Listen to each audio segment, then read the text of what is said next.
Tara Douglas. Before we get to our special guest today and talk about horses, there are a couple of dogs that I want to mention from the Sylacauga Animal Shelter. First, we've talked about Charlie so many times. He is a brown pit mix, and I'll have some pictures up of him in a second. He's about 3 years old.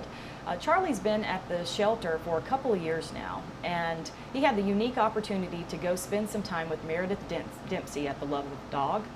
And For the Love of Dog does boarding, she does training there, and so she has a special program where she will take shelter dogs and people can sponsor them and they can stay with her for a week or two. And so she had Charlie there with her, and she reached out to a foster that she knows, and that person took Charlie in. So I keep saying he's such a unique opportunity for adoption because he's also been living in a household with a child. He's been there with a toddler. I see pictures of him with a cat online. He also has 2 other dogs that he lives with right now. And so she's got all kinds of videos showing what a sweet dog he is.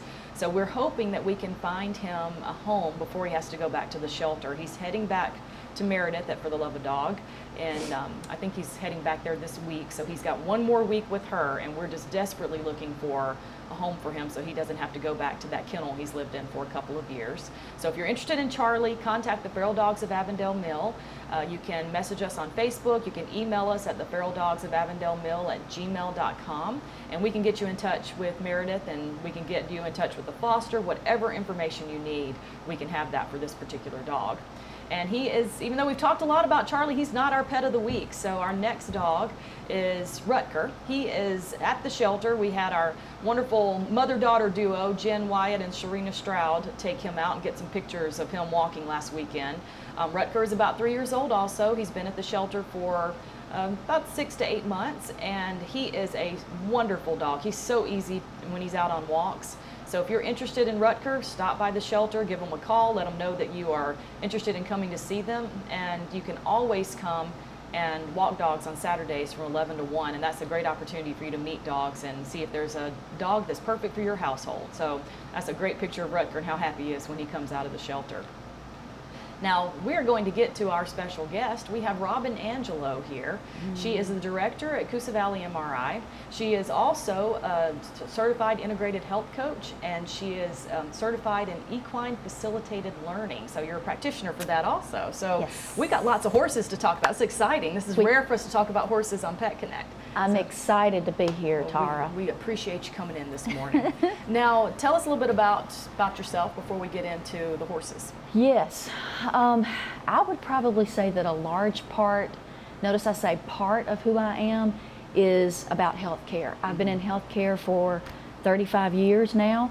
I started out in corporate wellness with a Fortune 500 company, worked there for about 12 years, then moved into marketing and management leadership in diagnostic imaging in Birmingham. Landed as of 14 years ago as an employee of Coosa Valley Medical Center, working in my home area, which I love. And I'm the director of operations for Coosa Valley MRI, the MRI services. That's great.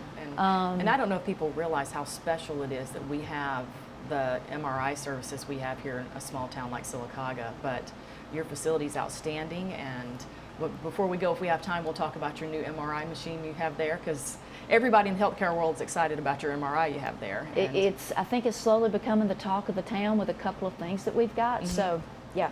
Absolutely. So let's talk about your horses. So Yeah. what got you into horses? What made you want to be around horses? I've got some pictures up of you right there with one of your horses.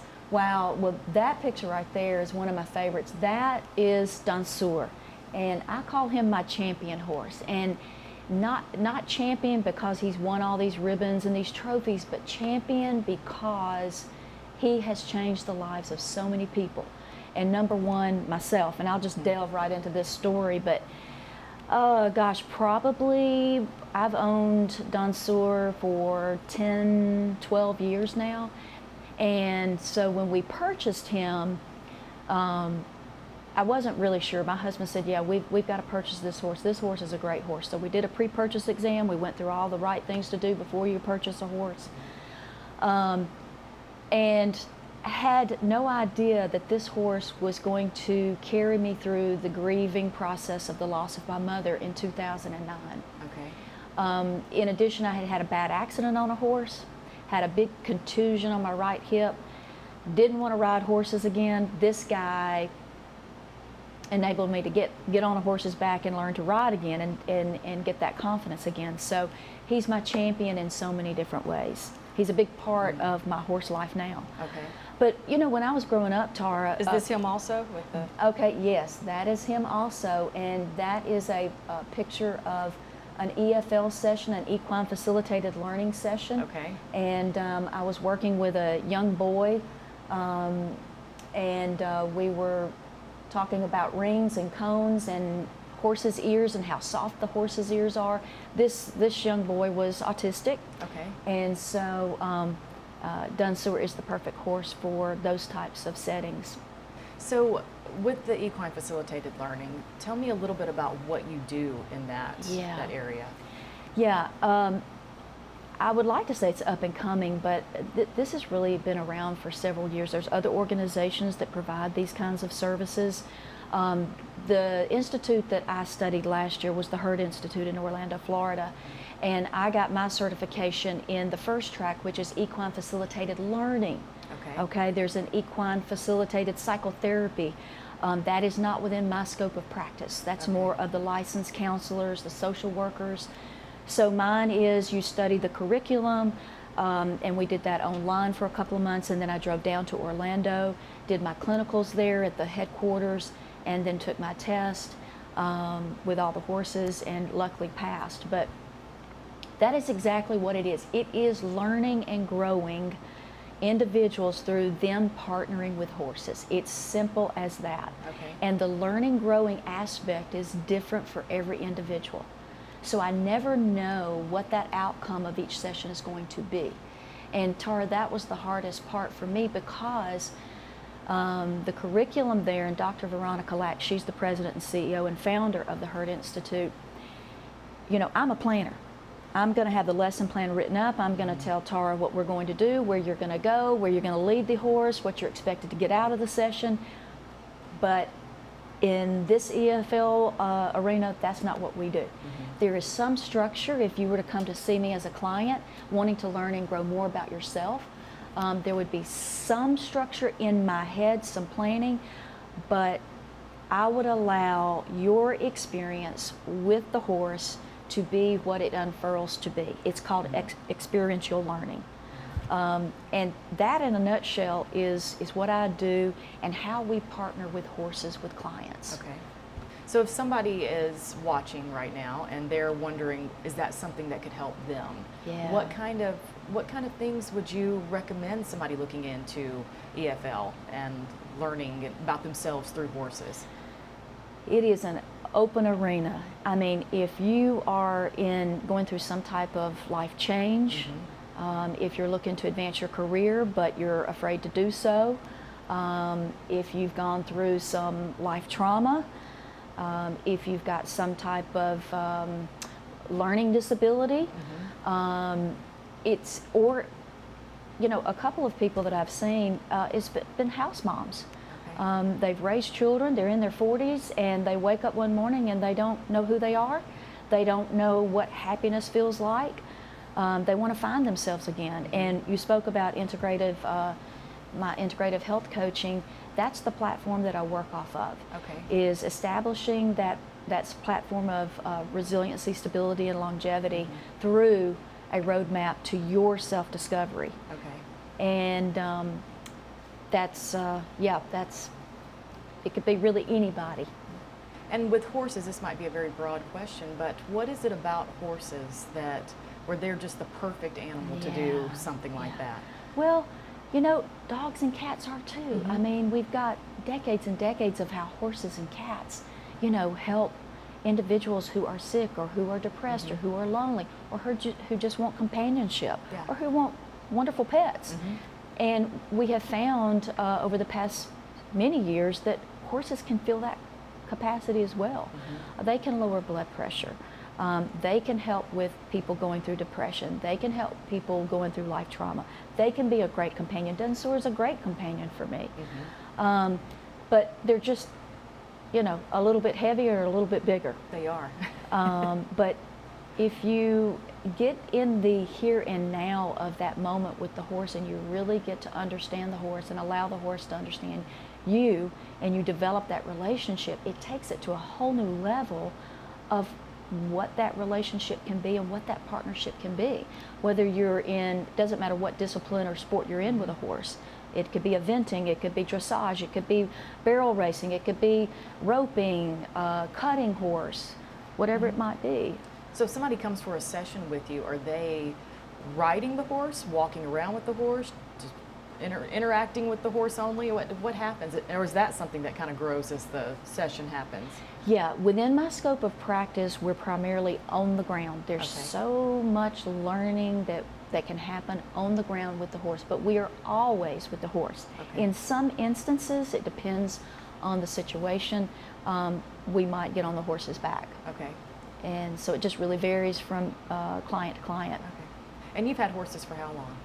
You're working at- Well, let's see. I would probably say now 20, 25 years. We've got some more pictures of your horses up. Yeah, so if somebody was interested in coming out to Redgate Farm and having an EFL session, these are some of the horses that they might choose. Sometimes I Okay. let them decide which horse they want to partner with, but that's Pittsburgh.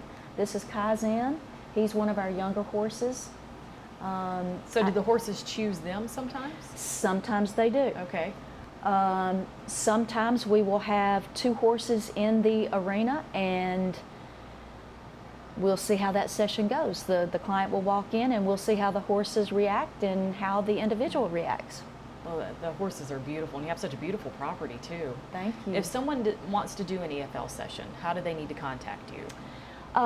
They can reach me by email, rangelo64@att.net. Okay. They can also go on our Facebook community page, Discover You, and reach out to me through the Discover You Facebook page. Okay. Now, you brought a couple of books with you. Before we go, let's Yeah. talk about, because you said that there may be some good books there for viewers to want to read. Yeah, I mean, this book is for EFL practitioners. Okay. And this is not for the public, but it's an interesting book because the philosophy of EFL is not about the activity, but it's about the relationship and it's about the experience. So that goes back to the first thing you and I talked about. This one I brought because I think it's a really excellent book. It's called The Compassionate Equestrian. And for somebody who wants to take their horse partnership and their horse relationship up a little bit and understand it at a whole new level, this would be a great book. It's written by an integrative veterinarian, and it's an integrative approach to horse care. Okay. Well, that's great. Yep. Well, I'm so glad we got to talk about this. I'm gonna come to your house. I'm gonna show up one day. Come on, Tara, I'd love to have you. The horses would love you. we can go and learn about horses and learn about me too. Yes. Well, we appreciate everything that you're doing, and we appreciate you coming on the show and telling us about it. And tomorrow morning, though, let's put on your MRI hat. Yes. Tomorrow morning, the Sylacauga Chamber of Commerce has Chamber Connections at the MRI facility. So I'm excited to come and see what all you've done and to Yes. come and see the facility and the MRI. And New MRI, luminous sky ceiling. I'm telling people it's a whole new MRI experience, and that is the truth. okay. You can't go, you have to go quite a ways out to be able to get an experience like this. That's great, because so many patients are always concerned about going into that MRI tube, but now this Yes. MRI has a bigger tube. Yes, and much it's larger. a very calm looking room, because I It saw some pictures. is. I didn't realize that was the room I'm excited to see that. I know. That's going to be a very nice spot for people to go get an MRI. It is. It's light and breezy. We remodeled it. The machine is big. I use terms light and breezy. We've got natural light coming in. We have this beautiful luminous sky ceiling with blue skies and white clouds and green trees, and it's quite amazing. And I'm interviewing patients as they come out, and they're saying, "Hey, I didn't even think I was in an MRI machine. That's great. It doesn't feel like a medical, visit," and that's what we want. That's great. So That's so wonderful that we have that here, and so wonderful that you've taken the helm there, and you are You and all of your people at MRI facility are just great. So. Thank you, Tara. Yeah, thank you for coming on the show. Yeah.